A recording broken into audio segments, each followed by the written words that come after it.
વલસાડમાં વરસાદને લઈ અને મધુબન ડેમની સપાટીમાં વધારો થયો છે। મધુબન ડેમની સપાટી 77.45 મીટર પર પહોંચી છે।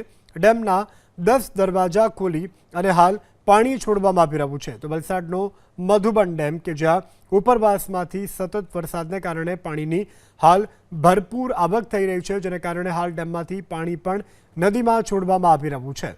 તો ડેમના 10 દરવાજા ખોલવામાં આવ્યા છે, પાણી છોડવામાં આવ્યું છે। ડેમના 1,30,000 ક્યુસેક પાણી છોડવામાં આવ્યું છે। મધુબન ડેમમાંથી પાણી છોડાતા દમણગંગા નદી બે કાંઠે કપરાડા, વાપી અને ઉમરગામના 13 ગામને એલર્ટ કરવામાં આવ્યા છે। ઓવરટેપિંગના કારણે વલસાડ જિલ્લાના 209 રસ્તા બંધ। વલસાડ જિલ્લામાં એનડીઆરએફની એક ટીમ સ્ટેન્ડ બાય।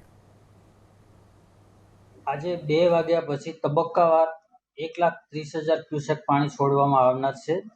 હવે આ પાણી છોડવામાં આવનાર હોય તો વલસાડ જિલ્લાના વાપી તાલુકો, ઉમરગામ તાલુકો અને કપરાડા તાલુકાના નીચાણવાળા ગામો કે જે વાપીના 6, ઉમરગામના 6 અને કપરાડાનો 1 ગામ